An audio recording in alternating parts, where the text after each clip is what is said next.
So hello everyone, क्या हाल चाल है आप सभी का।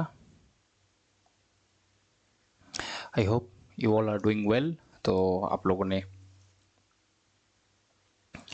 रिवाइज करके आया होगा सभी पीछे के क्लास को, तो आज से स्टार्ट करें हम लोग। स्टार्ट किया जाए।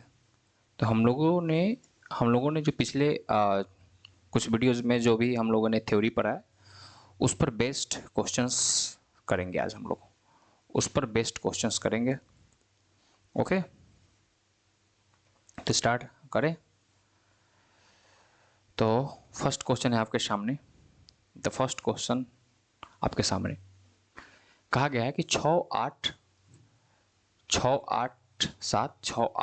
ऐसे करते करते कितना डिजिट यूज किया गया, कितने अंक, डिजिट मतलब समझ रहे होंगे आप क्या यूज किया गया, अंक।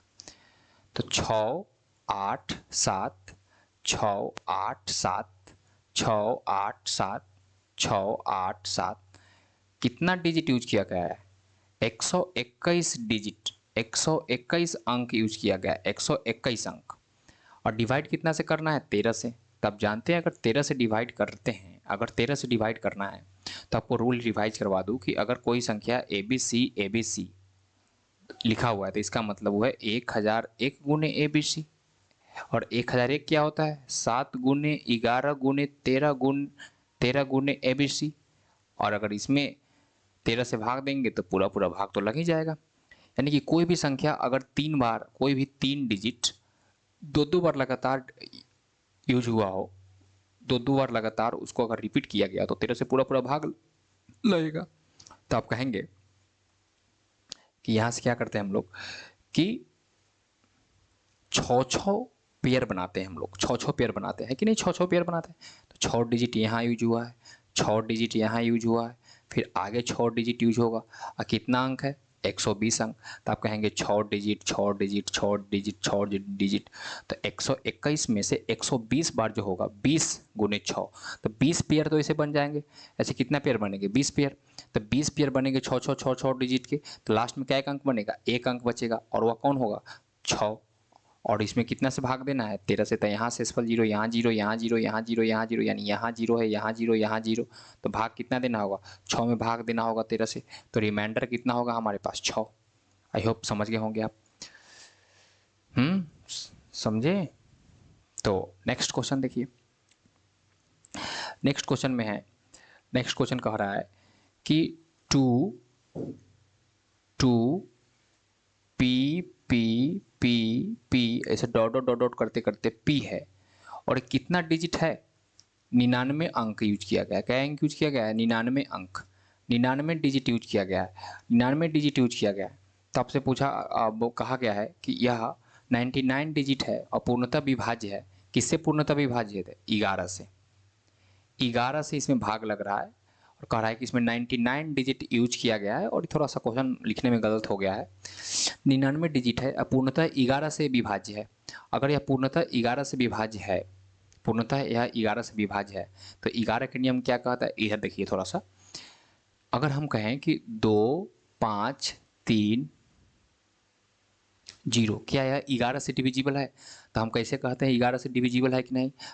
इवन और ऑड पेयर जोड़ते हैं 5 + 0 और अंतर लेते हैं 2 + 3 का। तो यहाँ कितना होगा? 5 और यहाँ 5 का अंतर 0 आ गया। तो 0 में 11 से विभाज्य होगा। तो हाँ जी, विभाज्य होगा। तो हम कहेंगे कि यह 11 से डिविजिबल है कि नहीं बात? अगर हम ये कहें, आप सोचिए इस बात को कि 2 2 3 2, ओ सॉरी, एक मिनट एक मिनट, 2x2 x2 क्या है? 11 से डिविजिबल है। तो आप कैसे चेक करेंगे? 2 जोड़ेंगे, 2 + x + 2 का अंतर लेना है x + x से। तो कितना होगा? 4 + x - 2x, यानी 4 में से 2x घटाएंगे तो -6। या तो ये 0 आना चाहिए, या 11 आना चाहिए, या 22 आना चाहिए, तभी तो 11 से डिविजिबल होगा। जैसे मैं आपको समझाऊं, यहाँ समझिए कि एक संख्या लेता हूं, 2 x x x x x 2, और इसको 11 से डिविजिबल है, तब कहेंगे कि 2x x 2 कितना होगा 2x x 2, तब कहेंगे 4 + 2x में अंतर कितना x + x यानी कितना 3x का अंतर कितना आना चाहिए 0 आना चाहिए या 11 आना चाहिए। अब समझ गए, तो 4 और 2x में से x घटाएंगे तब -x बराबर 0, तो x का मान कितना होना चाहिए 4, यानी कि यहाँ 2 और x की जगह 4 4 4 4 4 रखें, 4 4 4 4 4 2 रखें, तो अब यह 11 से डिविजिबल होगा। फिर से समझिए कि अगर 2x 2 है और हम बोल रहा हूँ कि यह 11 से डिविजिबल हो, मैं बोल रहा हूँ कि यह 11 से डिविजिबल है, तो आप कहेंगे कि 2 2 4 माइनस कितना x, यह 0 हो जाए तो यह 4 से डिविजिबल होगा 11 से, तो x का मान कितना आएगा 4, यानी कि 2 4 2 2 4 2 क्या 11 से डिविजिबल है जी, 11 दूना 22, 11 दूना 22।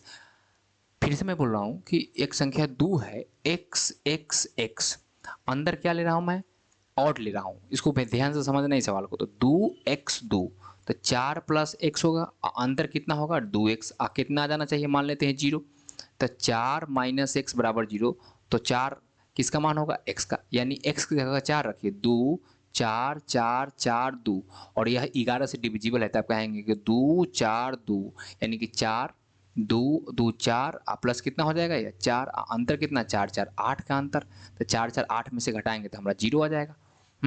फिर से कह रहा हूँ फिर से कि 2x x x x x x x और ले रहा हूँ 1 2 3 4 5 6 7 और क्या 8 और ये 9 और 2, और यह 11 से डिविजिबल है। अगर यह 11 से डिविजिबल है तो समझिए कि 2x x x x 2 2 2 कितना 4 प्लस क्या x 1 2 3 4 4x, अंतर कितना का 1x 2 3 4 5 5x का अंतर 0 आ जाना चाहिए, तो हम कहेंगे 4 - x 0, यानी x के मान कितना होना चाहिए 4, x के मान कितना होना चाहिए 4, तो यहाँ की 4 4 4 4 4 होना चाहिए। आप समझ रहे हैं बात।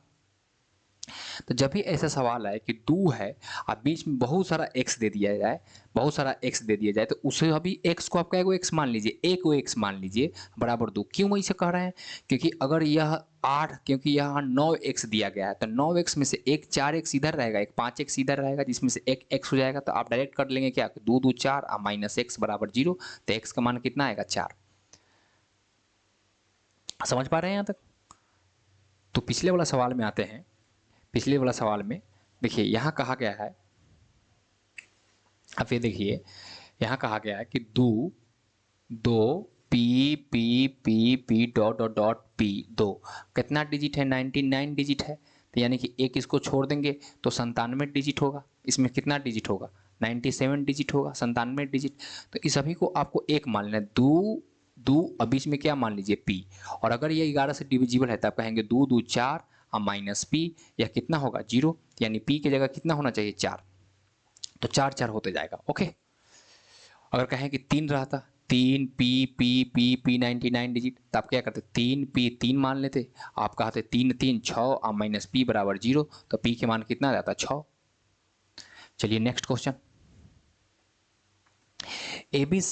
एबीसी के रूप में किसी 6 अंकों की संख्या हमेशा किससे विभाज्य होती है। तब जानते हैं कि अगर एबीसी लिखा हुआ तो इसका मतलब एबीसी 0 0 0 प्लस एबीसी है, एबीसी कॉमन आ जाएगा, तो हमारे पास 1000 प्लस 1 बचेगा, जो कि होगा कितना एबीसी गुने 1000 होगा, और यह कितना होता है एबीसी गुने 1000 क्या होता है 7 गुने 11 गुने 13, या तो 7 से डिविजिबल है 11 से या 13 से, 7 11 13 से, तो यहाँ ऑप्शन क्या हो जाएगा सी।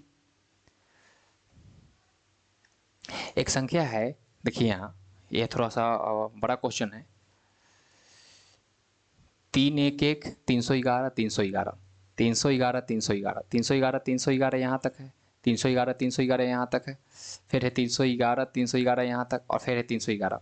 ऑप्शन है कि 3 से विभाज्य है लेकिन 11 से नहीं, और फिर आगे यहाँ है समझ रहे हैं divisible by 3 but not by 11, यहाँ 11 से विभाज्य है लेकिन 3 से नहीं, 11 और 3 और 11 दोनों से विभाज्य है, और इसमें न तो 3 से विभाज्य है न तो 11 से। देखिए यह पहले चेक करेंगे कि हम लोग 3 से विभाज्य है कि नहीं, तो यहाँ देखिए क्या हो रहा है, 3 से विभाज्य होने के लिए सभी अंकों का योग 3 से विभाजित होना चाहिए, 3 1 4 1 5, यह क्या 1 2 3 4 5 6 7, 3 1 4 1 5, फिर इसमें 5, फिर इसमें 5, फिर इसमें 5, 5 5 5 कितना हो जाएगा सब 35, सबको जोड़ेंगे तो 35। क्या 35 ये सभी अंकों का योग 35 है, सभी अंकों का सम कर रहे हैं तो 35 है, तो क्या है 3 से डिविजिबल है? नहीं, तो हम तो कहेंगे 3 से विभाजन है। यहाँ कहा है 3 से विभाज्य है, तो ये तो ऑप्शन नहीं होगा। यहाँ कहा है 11 से विभाज्य लेकिन 3 से नहीं। अब 11 से चेक करना होगा। अब जानते हैं कि कोई भी अंक ए बी सी 3 बार, 3 अंकों को 2 बार डिविजिबल, 2 बार अगर रिपीट कर दिए हैं तो ये पक्का 1001 गुने ए बी सी है। ये क्या होता है 7 गुने 11 गुने 13 होता है, 7 गुने 11 गुने 13, यानी कि यह तो 11 से डिविजिबल है, ये तो 11 से डिविजिबल है, यह भी 11 से डिविजिबल है, यह भी 11 से डिविजिबल है। क्या ये 11 से डिविजिबल है? लास्ट के 311 11 से डिविजिबल है, तो 3 1 4 और माइनस 1 3 आ रहेगा। अब मैनुअली भी हम लोग सोच सकते हैं कि 311 जो लास्ट का बच रहा है ये 11 से डिविजिबल नहीं है, तो हम कहेंगे ना तो 3 से डिविजिबल है ना ही 11 से डिविजिबल, ना तो 3 से और ना ही 11 से विभाजित, तो ऑप्शन नंबर डी। आइए नेक्स्ट क्वेश्चन। यहाँ लिखा गया है कि 7 7 7 10 गुना नहीं 1000 गुना नहीं 1000 बार आया है, 1000 बार। 7 7 7 7 7 7 7 7 7 ऐसे कितना बार लिखा गया है? 1000 टाइम्स लिखा गया है। 1000 टाइम्स मतलब 1000 रिपीट किया गया है, 1000 बार लिखा गया है, 1000 बार लिखा गया है। और इसको कैसे भाग दिया जाता है? 13 से। अगर इसे 13 से भाग देते हैं तो शेषफल कितना आएगा? तो आपको सिंपल क्या करना है, हम लोग को जानते हैं कि अगर एक ही अंक को 6 बार रिपीट कर दिया जाएगा, एक ही अंक को 6 बार कर देंगे, कै बार? 6 बार, 3 और 3 6, यहाँ तक तो 13 से पूरा पूरा भाग लग जाएगा। फिर आगे हम लोग इसे देखेंगे 6 6 का पेयर बनाएंगे, 6 6 का पेयर, कितना बार लिखा गया है? 1000 बार, यानी कि 1000 अंक यूज किया गया है, 1000 अंक यूज किया गया है। तो आप 1000 में कितना की बार 6 6 का पेयर बनेगा वो देख लेंगे। 6 1 6, 4 0, 6 1 36 होगा, 4 0 6 1 36, तो 4 लास्ट में कितना बचेगा? 4 को बचेगा, 7 7 7 7। और इसमें कैसे भाग देके देख लेना है, इसमें कैसे भाग देके देख लेना है? 13 से। तो 13 पचे 65 होगा, 13 पचे 65, तो यहाँ 2 1 फिर 7, 13 9 117, फिर हमारे पास 10 आएगा 7, 13 7 91, 13 8 104, 13 8 104 होगा। और हमारे पास कितना आ गया? 3, यानी कि रिमाइंडर कितना आने वाला है? 3 रिमाइंडर आने वाला है, 3। तो इन्हें ये बिल्कुल आसान क्वेश्चन था। अब यहाँ ये देखिए सवाल, यहाँ ये क्वेश्चन देखिए कि नीचे दिए गए संख्या के अनुक्रम को ध्यान से कथनों पर विचार कीजिए। कि यहाँ लिखा गया, क्या लिखा गया है? 11 लिखा गया, फिर 111 लिखा गया, फिर 11 लिखा गया। ओके, प्रत्येक संख्या को 4m + 3 के रूप में व्यक्त किया जा सकता है जहां m का मान या तो 2 से बड़ा है या 2 के बराबर है। देखिए 11 को तो हम लोग लिख सकते हैं, आप जानते हैं कि 11 क्या है? 11 में अगर भाग देंगे 4 से, 4 दूना 8, शेषफल कितना आएगा? 3, यानी कि 4 गुने 2 + 3, यानी 4m + 3 के रूप में 11 को तो लिख सकते हैं, है कि नहीं बात? लिख सकते हैं 11 को क्या लिख सकते हैं हम लोग? 4m + 3 के रूप में लिख सकते हैं, जहां m का मान यहाँ क्या है? 2। m का मान क्या है? 2। 4 दूना 8, 3 11। 111 क्या है? देखिए अगर ध्यान से देखें और अगर हम समझाएं आपको, तब देखिए ये जो 111 है वो है 100 + 11 प्लस 100 है ना भाई, 100 प्लस कितना है? 11 है, या 10 लिख लेते हैं, 10 प्लस 1। इसको कितना से डिवाइड करना है? 4 से, तो 4 से डिवाइड करेंगे तो यहाँ तो शेषफल 0 आ जाएगा, यहाँ तो पूरा पूरा भाग लग जाएगा। यानी भाग फिर कितना देना है? 11 में। फिर 11 में ही अगर भाग देना है तब कह सकते हैं यह संख्या 4m + 3 के रूप में है। आप समझ पा रहे हैं हम क्या कर रहे हैं? कि फिर से कितना में भाग देना है? फिर से भाग देना है 11 में 4 से, तो फिर रिमाइंडर कितना आएगा? 3। फिर रिमाइंडर कितना आएगा? 3। जैसे यहाँ रिमाइंडर 3 है तो यहाँ भी रिमाइंडर 3।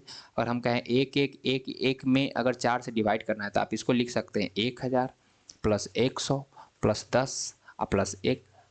और कितना से भाग देना है? 4 से, तो यहाँ रिमाइंडर 0, यहाँ रिमाइंडर 0, और 10 है कितना हो जाएगा हमारे पास? 11। फिर रिमाइंडर कितना आएगा? 0 0। यानी पूरा संख्या को भाग लगा सकते हैं, 4 में कोई ना कोई m बार में भाग लगेगा और उसमें रिमाइंडर कितना आएगा? हमेशा रिमाइंडर 3 आएगा। मतलब हर एक संख्या को 4m + 3 के रूप में तो लिखा जा सकता है, ये बात तो सही है। जहाँ m एक कथी होगा? प्राकृतिक संख्या, यहाँ m कुछ कई बार लग सकता है, यहाँ जैसे कि 2 बार लगा, यहाँ कुछ और बार लग सकता है। और दूसरा है कि कुछ संख्याएं वर्ग है और इसमें से कुछ संख्याएं वर्ग है, क्या 11 वर्ग है, क्या 111 वर्ग है, क्या 1111 वर्ग है, क्या ऐसे कोई संख्या वर्ग हो सकता है? ये सब कोई भी संख्या का वर्ग नहीं है। तो 4m+3 के रूप में तो लिख सकते हैं, लेकिन इनमें से कोई भी संख्या वर्ग नहीं होगा, तो ओनली 1 सही होगा। कौन सा सही है? तो केवल 1 सही है। नेक्स्ट क्वेश्चन में आइए।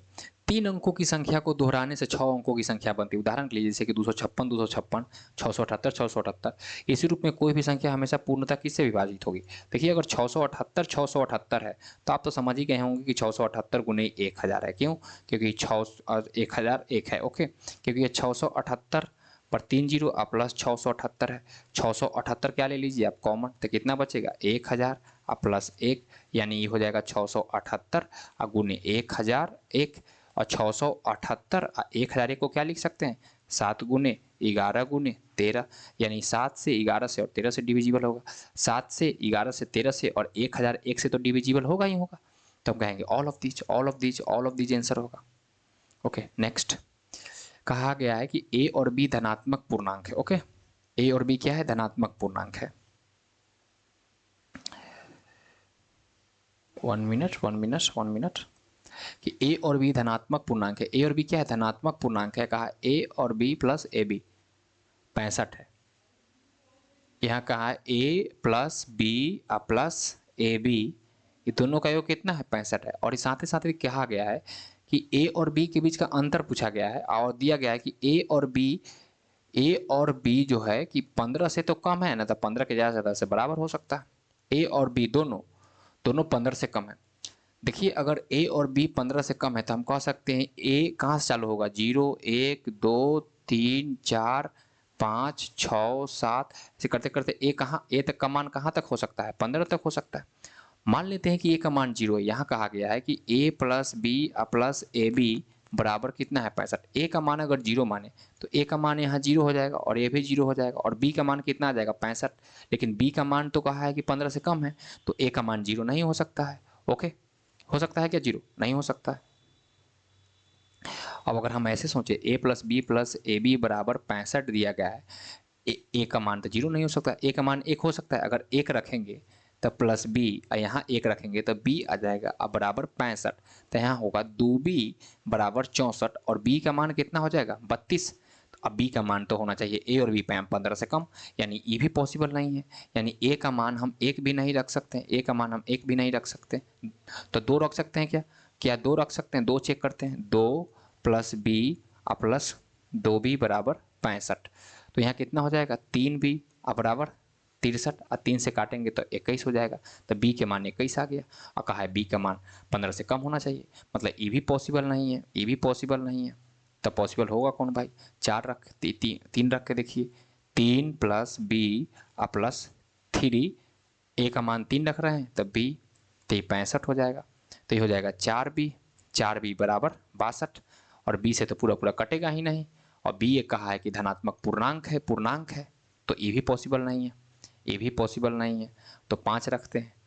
4 भी नहीं होगा, 3 भी नहीं होगा, 2 भी नहीं होगा, 1 भी नहीं होगा, 5 रखते हैं। 5 प्लस बी प्लस ए की जगह 5b रखेंगे तो 65। 5b या बी 6b बराबर कितना होगा? 60 और 6 से काटेंगे तो 10 होगा। तो बी का मान कितना आ गया? 10। जी बिल्कुल, यह संभव हो सकता है। 10 यहाँ रखाएगा, बी की जगह 10 रखाएगा और ए की जगह 10 × 50, 10। समझ गए? तो ए का मान 5 रखेंगे तो बी का मान 10 होगा और दोनों ए और बी 15 से कम है। कहा दोनों का अंतर क्या है? ए और बी का अंतर क्या है? तो अंतर 5 है हमारा, अंतर 5। ए और बी के बीच का अंतर 5 होगा। नेक्स्ट क्वेश्चन, 6 अंक की संख्या A B C B A B C का योग किससे विभाज्य होगा? यानी कह रहा है कि A B C A B और बी सी ए दोनों का योग किससे विभाज्य होगा? तो आप कह सकते हैं कि ए बी सी है 100 A plus 10 B plus C B A है 100 C plus 10 A plus B और बी सी ए है 100 बी प्लस 10 सी प्लस ए।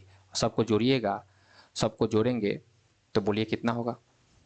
तो 100 ए 10 ए और ए कितना होगा? 111 ए, फिर 10 बी 100 बी और फिर हमारा यहाँ भी 111 बी 111 बी और सी भी कितना होगा? 111 सी। 111 कॉमन आ जाएगा तो बचेगा कितना, a plus B plus C, a plus B plus C. आप सभी जानते हैं कि 111 किसका मल्टीपल है, 3 गुने 37 गुने a प्लस बी प्लस सी। इसमें कहा है कि इस क्वेश्चन में कहा है कि इससे विभाज्य नहीं होगा, तो भाई 3 से विभाज्य होगा, 37 से भी विभाज्य होगा, 111 से भी विभाज्य होगा, a प्लस बी प्लस सी से तो विभाज्य होगा ही, a प्लस बी प्लस सी से विभाज्य होगा, 3 से विभाज्य होगा, 37 से विभाज्य, किससे विभाजित नहीं होगा, 31 से विभाजित नहीं होगा। नेक्स्ट क्वेश्चन, कोई भी 3 अंकों की संख्या लिख लीजिए 425, जैसे 425 425, उन अंकों को क्रम में दोहराकर 6 अंकों की संख्या बना लीजिए और नई संख्या किससे विभाज्य होगा, तो 425 यानी 425 गुने 1001 है, और 425 और 1001 का मतलब 7 गुने 11 गुने 13 है, तो 7 से 11 से 13 से विभाज्य होगा, 7 से 11 से 13 से विभाजित होगा, सभी से विभाज्य होगा, सभी से विभाज्य होगा। यहाँ 123 है तो P प्लस क्यू का मान पूछा। देखिए इस संख्या को बनाए हैं 123, पी क्यू क्यू पी है।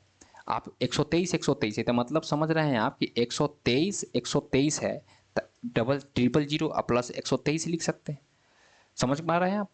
और इसको क्या लिख सकते हैं हम, 123 अगर कॉमन आएगा तो हम लिख सकते हैं 1001, यानी यहाँ है 123 गुने पी क्यू क्यू पी बराबर आया है 123 गुने 1001।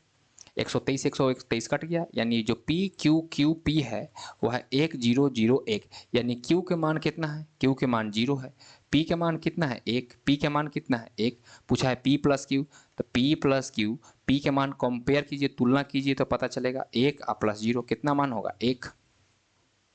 नेक्स्ट, P बराबर ए बी 6 अंकों की संख्या है, तो P किससे विभाज्य होगा। देखिए अगर P अगर ए बी है, ए बी है, तो आप कह सकते हैं कि यह ए बी पर 4 जीरो प्लस इस ए बी पर 2 zero, A B plus 2 zero, और यह कितना होगा ए बी।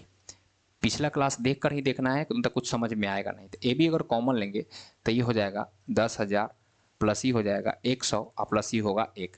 अगर जोड़िएगा तो ये होगा ए बी और 1, सॉरी कितना होगा 10 10 1 होगा, यानी कि यह विभाजित है ए बी गुने 10 10 1। हम सीधा सीधा याद रखते हैं कि ए बी गुने इसको लिख सकते हैं 10 10 1, यानी 10 10 1 से यह डिविजिबल है, 10 10 1 से डिविजिबल है, यहाँ 10 10 1। Next question, ABC BCA CBA को 3 अंक एबीसी का उपयोग करके बनाई गई 3 संख्याएं, तीनों संख्याओं को जोड़ने पर एक नई संख्या प्राप्त होती है, नई संख्या किससे विभाज्य होगा। तो अभी हमने देखा है कि अगर ये एबीसी है, एबीसी बीसी बीसीए और फिर है सी ए बी, तीनों को जोड़ा गया है, तो इसका मतलब ये कितना है 1000 ए 100 ए प्लस 10 बी प्लस सी, ये लिखा गया है 100 बी प्लस 10 सी प्लस ए, और ये लिखा गया है 100 C plus 10 A plus B. तीनों को जोड़ेंगे तो होगा 111 ए प्लस 111 बी प्लस 111 सी, यानी 111 गुने ए प्लस बी प्लस सी। 111 क्या होता है 37 गुने 3 गुने ए प्लस बी प्लस सी, यानी 37 3 और ए प्लस बी से विभाजित होगा। तो किससे विभाज्य है 37 से, 41 29 और 14 से विभाज्य नहीं है। नेक्स्ट, ए बी सी 3 अंकों की संख्या है, तो A B C minus A minus B minus C किससे विभाज्य होगा। देखिए तो अगर ई संख्या है तो इसको हम लिख सकते हैं 100 ए प्लस 10 बी प्लस सी, अब माइनस कितना ए माइनस बी माइनस सी, तो 100 में से ए घटाएंगे तो 99 ए, 10 बी में से एक बी घटाएंगे तो 9 बी, और सी तो खत्म ही हो जाएगा। कॉमन कितना आएगा, ए है तो कॉमन कितना आएगा 9 प्लस 11 ए प्लस बी, तो किससे डिविजिबल होगा 9 से डिविजिबल होगा, 9 से डिविजिबल होगा। नेक्स्ट क्वेश्चन, इसको समझिए कि जाहिर और रमन एक अंधेरी गुफा में प्रवेश द्वार पर है। ओके, एक गुफा है, उसके प्रवेश द्वार पर गए। इस गुफा में प्रवेश करने के लिए उन्हें एक नंबर लॉक खोलना होगा। यहाँ एक नंबर लॉक लिखा गया है और नंबर लॉक खोलिएगा तभी इस गुफा में आप प्रवेश कर सकते हैं। रमन एक चट्टान पर नोट देखता है, होशियार लोगों के लिए रखे गए शुद्ध हीरे की तिजोरी संख्या में 6 अंक है। ये तिजोरी है अंदर, ये जो संख्या में है, ये जो नंबर लॉक है, ये कितने अंकों का है 6 अंकों का। ये कितने अंकों का है 6 अंकों का, 1 2 3 4 5 6 अंकों का ये लॉक है। दूसरा अंतिम अंक 2 है, जो कहा गया है दूसरा अंतिम अंक कितना है 2 है। देखिए 6 अंकों का लॉक है, या 6 अंकों का लॉक है। ओके, कितने अंकों का लॉक है 6 अंकों का लॉक है। पहला अंतिम आई दूसरा अंतिम 2 है, दूसरा अंतिम 2 है और तीसरा अंतिम 4 है। तीसरा अंतिम कितना है? 4। तीसरा से अंतिम से तीसरा लेना है। तीसरा अंतिम 4 है। 15 से कम सभी अभाज्य संख्याओं से विभाजित। अब 15 से कम जो भी अभाज्य संख्या है, यानी कि 2, 3, 5, 7, 11, 13, 15 से कम सभी अभाज्य संख्याओं से विभाज्य है। उत्साहित, जाहिर और रमन ने आपकी मदद मांगते हैं। मान लेते हैं कि जाहिर है और रमन है जो आपकी मदद मांगते हैं। इनमें कौन सा 6 अंकों की संख्या, आपको चेक करना होगा कि कौन ही 6 अंकों की संख्या है, और इस 6 अंकों की संख्या में पहला अंक कौन हो सकता है? पहला अंक कौन हो सकता है? देखिए, आपसे हम बोल रहे हैं, आपसे एक सवाल पूछ रहे हैं, सोचिए इस बात को कि 2 एक 5 है। 2 और क्या है? 5। तो आप बोलिए कि 2 और 5 से विभाजित होने वाला अभाज्य संख्या कौन होगा? तो आपको मजबूरी में 2 और 5 का गुना ही बताना होगा, जो कि क्या है? 10। समझ गए बात? आपसे पूछ रहा हूं मैं कि 2 और 5 और 7 से विभाजित होने वाला कौन सी वो संख्या होगा? तो क्या आप 7 बचे 35 केवल कर कह सकते हैं, या 5 दूना 10 कह सकते हैं, 7 दूना 24 कह, 7 दूना 14 कह सकते हैं? नहीं, आपको तीनों संख्या का गुना करना होगा। 2 बचे 10 और 10 सते 70। 10 सते क्या? 70। तो 70 वह संख्या है जो 2, 5 और 7 सभी अभाज्य संख्या हुई, तीनों अभाज्य संख्या से विभाजित है। हाँ, बाद में आप 2, 3 से और गुना कर दीजिए, 70 में 2 से गुना कर दीजिए, 140, वो तो चलेगा, लेकिन एटलीस्ट कितना होगा? सबसे कम कौन होगा? 70, जो कि इस सभी संख्याओं से विभाजित होगा। क्या यहाँ तक बात समझ रहे हैं? तो अगर यह संख्या 2, 3, 5, 7, 11, 13 से डिविजिबल है, या 6 अंक की संख्या, तो पहले तो इसको गुना करना पड़ेगा। तो आप जानते हैं 7, 11, 13 में गुना करते हैं तो कितना आता है? 1001। फिर 5 दूना 10 और 10 में 3 से गुना करेंगे, तो 10 में 3 से गुना करेंगे तो 30, और इसको गुना करेंगे तो हमारे पास कितना आएगा? 30030। तो हमारे पास कई अंकों का आया? 1, 2, 3, 4, 5 अंकों का आया। हमको चाहिए कई अंकों का? 6 अंकों का, जिसे मालूम है कि यह 4 है और यह 2 है। ये 4 है और 2 है। तो बोलिए कि यहाँ 4 लाने के लिए, 4 लाने के लिए किससे गुना करें? तो आप कहेंगे कि इसमें और 14 से गुना कर दीजिए। तो 14 तो यह 42 हो जाएगा, है कि नहीं? 42 लाना है तो 3 को गुना करना होगा। तो 0 में 14 से गुना करेंगे, 0, 14 तिहाई कितना हो जाएगा? 42। फिर यहाँ 0 में गुना होगा, 0, और फिर 14 में गुना करेंगे तो 42। तो यानी कि 420 420 है। 420 420, तो यहाँ क्या भराएगा? 420 420। ओके, तो इसका पहला अंक कितना होगा? 4। तो पहला अंक हमारा 4 हो गया। अगर नहीं समझ में आया तो फिर बैक करके थोड़ा सा सोचिए, तब समझ में आएगा। नेक्स्ट क्वेश्चन, 5 अंकों की संख्या है ए 33 से विभाज्य है। ए ये किससे विभाजित है? 33 से, यानी तो 3 गुने 11 से विभाजित है। इस रूप में सभी संख्याएं लिखिए। अगर यह 11 से विभाजित है तो आप कह सकते हैं कि A plus B plus A plus B plus ए का अंतर किसे लेना होगा? ए और ए प्लस ए से, और अंतर कितना आना चाहिए? या तो 0 आए चाहे 11 आए। आप समझ रहे हैं बात? तभी तो 11 से डिविजिबल होगा। तो ए और ए होगा, ए और ए, तो ए और ए कट जाएगा। तो बी का मान कितना होना चाहिए? तो बी का मान या तो 0 होना चाहिए, या 11 होना चाहिए, 22 होना चाहिए, लेकिन बी तो एक अंक है, तो बी का मान कितना होगा? 0। तो हम कह सकते हैं कि यहाँ ए और बी की जगह 0 होगा और फिर ए होगा। तब यह संख्या किससे डिविजिबल होगा? 11 से। क्योंकि ए 0 ए हमारे यहाँ 2a हो जाएगा, और ए कितना हो जाएगा? 2a, और 2a का अंतर 0 हो जाएगा, और वह 11 से डिविजिबल हो जाएगा। अगर इसको अब 3 से डिविजिबल करना है, 3 से डिवाइड करना है, तब कहेंगे कि ए 0 ए, यानी कि 4a, इसको डिविजिबल होना चाहिए 3 से। अंकों का योग 3 से डिवाइड होना चाहिए। तो ए का कितना रखना होगा बोलिए? तो 4 से तो डिविजिबल होगा नहीं, तो ए कितना होना चाहिए? या तो 3 होगा, या 6 होगा, या 9 होगा। 3 3 3 3, एक रखने से नहीं होगा, 2 रखने से नहीं होगा। आप देख लीजिए, या तो 3 3 3 3 रखना होगा, 6 6 6, या 9 9 9। तो यहाँ 3 3 रखेंगे तो कितना हो जाएगा? 3 3 0 3 3, 6 6 0 6 6, 9 9 0 9 9। तो ये अभी हो सकता है, यह भी हो सकता है, यह भी हो सकता है। All of these. Next question, x 86 अंकों का धनात्मक पूर्णांक है। कितने अंकों का? 86 अंक। इसमें 86 अंक इसे यूज किया गया है। ये कौन संख्या है? x। 50वें अंक बाएं से छोड़कर सभी अंक 2 है। देखिए 86 अंक है, इसमें कितना अंक है? 86 अंक। 50वें अंक किधर से? बाएं से। तो बाएं तो हमारा ये है, तो बाएं से 50वें अंक, तो इसका मतलब यहाँ तक 49 अंक है, और ये कैमा अंक है? 50वें अंक। टोटल क्या अंक है? 86 का है। टोटल 86 अंक है, टोटल 86 डिजिट है। जिसमें से 50वां अंक बाएं से छोड़कर सभी अंक 2 हैं। बाएं से अगर 50वां अंक को छोड़ दिया जाए तो सभी अंक 2 2 है, 2 2 2 2 2 2 2 2 2 2 2 हो कै को 49 को। 50वां अंक नहीं मालूम है, मान लेते हैं कि यह x है। तो उसके बाद जो भी संख्या है वो भी सब क्या है, 2 2 2 2 2 2 2 2। तो टोटल 86 अंक है, यहाँ तक 50 हो गया, तो यहाँ तक कितना अंक बचा है हमारे पास, 36 अंक बचा हुआ है, 36 अंक बचा हुआ। तो यहाँ 49 डिजिट है, यहाँ 36 डिजिट है। ओके, समझ गए बात। और यह कहा गया है कि यह सभी, यह 13 से गुना नहीं होगा, यह 13 से विभाज्य है। ये पूरा संख्या कैसे डिविजिबल है, 13 से। अगर 13 से डिविजिबल है तो आप कहिए कि 6 बार हटा देंगे, तो यहाँ 6 बार, जो भी यहाँ यूज हुआ है 6 बार, यहाँ तो डिविजिबल होगा 6 बार, यहाँ 6 बार, यहाँ 6 बार। तो 49 है तो 6 बार कै बार बन जाएगा, 48 बार, तो 6 8 पेयर बन जाएगा। तो एगो बचेगा हमारे पास कौन, 2, और उसके बाद बचेगा x। और यहाँ भी आप देखिए कि 6 6 6 6, 36 को 6 पेयर बनाएंगे तो 6 बार, तो यह तो पूरा डिविजिबल हो जाएगा। इधर 48 को पूरा डिविजिबल हो जाएगा, तो बचेगा यही दोनों ना। तो यही दोनों को हमको 13 से भाग देना है, तो x का मान कितना होना चाहिए, 2, सॉरी x का मान कितना होना चाहिए, 6, x का मान कितना होना चाहिए, 6, तो 6 होगा। नेक्स्ट क्वेश्चन, एक मिनट, शायद क्वेश्चन खत्म हो गया। अच्छा देखिए, इसको एक बार और समझा रहे हैं कि ये क्या कैसे किए मैंने।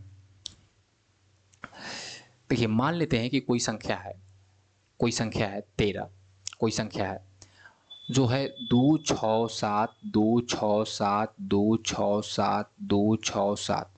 तो आप क्या करेंगे, 6 का पेयर बनाएंगे कि नहीं, 6 का पेयर बनाएंगे। ओके, क्या करेंगे आप, 6 का पेयर बनाएंगे, तब तो 13 से डिविजिबल होगा। तो 2 6 7 2 6 7 13 से डिविजिबल है, 2 6 7 2 6 7 13 से डिविजिबल है। यहाँ एक और 2 लिख देते हैं और x लिख देते हैं, और आगे हम लिख सकते हैं 2 6 7 2 6 2 6 7 2 6 7 लिखे। इधर कितना दो ऑफे लिख रहे हैं, 2 6 7, तो इधर 6 का पेयर बन गया और इधर भी 6 का पेयर बन गया। तो आप कहेंगे यहाँ भी डिविजिबल होगा 3 से, 13 से, यहाँ भी डिविजिबल होगा 13 से, यह भी 13 से डिविजिबल है और यह भी 13 से डिविजिबल है। तो सिर्फ इसी को डिवाइड करना है, सिर्फ इसी को डिवाइड करना है। तो x की जगह कितना होना चाहिए, 6, x की जगह कितना होना चाहिए, 6। समझ पा रहे हैं आप, समझ पा रहे हैं। अगर इसको एक्सपैंड करना होगा तो यह लिखना होगा 2 6 7 2 6 7 पर कितना जीरो, 1 2 3 4 5 6 7 8 9 10 11 12 13 14 15 16 17 18 19 20 डिजिट लिखना हो। यानी कि इस पर कितना डिजिट, 10 के पावर कितना, 20। यानी आप समझ रहे हैं कि इस पर कितना डिजिट लिखना होगा, 20। ऐसे करके 20 डिजिट लिखना होगा, 20 डिजिट लिखना होगा प्लस। अब ई कितना है, 2 6 7 2 6 7 2 6 7 2 6 7, तो 2 6 7 2 6 7। इस पर क्या डिजिट होगा, कितना जीरो लिखना होगा, 1 2 3 4 5 6 7 8 9 10 11 12 13 14। तो इस पर 14 को जीरो लिखना होगा। ओके, फिर यहाँ कितना लिखना होगा, 2x पर कितना जीरो, 1 2 3 4 5, मतलब आपको समझ रहे हैं कि 0 0 0 ही लिखना होगा।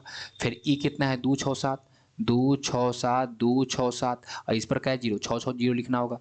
फिर ई कितना है हमारे पास लास्ट में, 2 6 7 2 6 7, और इसको भाग कितना से देना है, 13 से। तो 13 से भाग देंगे तो ई तो पूरा भाग लग जाएगा 0 से सफल, ई पूरा भाग लग जाएगा 0 से सफल, ई पूरा भाग लग जाएगा 0 से सफल, ई पूरा भाग लग जाएगा 0 से सफल। तो हमको भाग इसी को देना है ना, 2x अगुने 10 के पावर जो भी हो, यहाँ 10 के पावर जो भी हो, तो 13 से भाग लगने के लिए हमको इसको भाग देना होगा, क्योंकि 10 के पावर कितनों 10 गुने 10 गुने 10 लिख दीजिए, उसमें तो भाग लगने वाला है नहीं, तो भाग इसका मतलब यही लगने का। तो x के मान कितना होना चाहिए, 6। तो इसीलिए हम लोगों ने इसको डायरेक्ट बना दिया। फिर से समझाते हैं कि क्वेश्चन को कैसे डायरेक्ट बना दिया। कि इसमें कहा गया है कि इसमें कितना डिजिट है, 86 डिजिट है। ओके, 86 अंक है, x में 86 अंक है, जिसमें से 49 अंक और 50वां अंक नहीं मालूम है, 50वां अंक x मान लिए, और उसके बाद 86 डिजिट है, तो इधर 36 डिजिट बचा। तो 49 में जो 48 डिजिट होगा, यहाँ तक 48, उसमें 6 6 6 6 का पेयर 8 बार बन जाएगा। और होगा कौन कौन संख्या है सब, 2 2 2 2 2 2, फिर 2 2 2 2 2 2, 6 6 6 6 6 का पेयर बन जाएगा 8 बार। तो 1 2 तो यहाँ बच जाएगा, समझ रहे हैं बात, 49वां और ये 50वां, और उसके बाद भी इधर 6 6 6 6 का पेयर बन जाएगा 6 बार। तो ये पूरा भाग लग जाएगा और ये पूरा भाग लग जाएगा, तो बचेगा हमारा यही ना, 2x बचेगा। इसको भाग कितना से देना है, 13 से। 13 से भाग देने के लिए x की जगह कितना होना चाहिए, 6, 13 दूना 26, तो x के हमने कहा कि 6 होगा। समझ पाए यहाँ तक? तो क्वेश्चन थोड़े इसमें इजी क्वेश्चंस भी है और आसान को और थोड़ा हार्ड क्वेश्चंस भी है। अगर आप पीछे के पूरे चैप्टर को पीछे के पूरे क्लास को आपने अगर ढंग से पढ़ा है तो ये समझ में ज़रूर आएगा। थोड़ा सा मुश्किल लगेगा ज़रूर, लेकिन धीरे धीरे ऐसे ही मुश्किल सवाल बनाते बनाते आदमी जो है ना परफेक्ट बनता है। ओके, तो ऐसे ना कि सोचे कोई कि पहला बार बना रहा हूँ तो सभी क्वेश्चंस बना लूँगा और ऐसे बन नहीं रहा है या ऐसे कुछ भी। पहले एक बार पढ़ा जाता है थ्योरी, फिर एक बार आप पढ़िए, तब जाके वो बिल्कुल समझ में आने लगता है। ओके, तो अब हम लोग मिलेंगे नेक्स्ट क्लास में। ओके, तो थैंक यू सभी व्यक्तियों को, थैंक यू। ओके, पढ़ते रहिए इसी तरह से। चलिए तो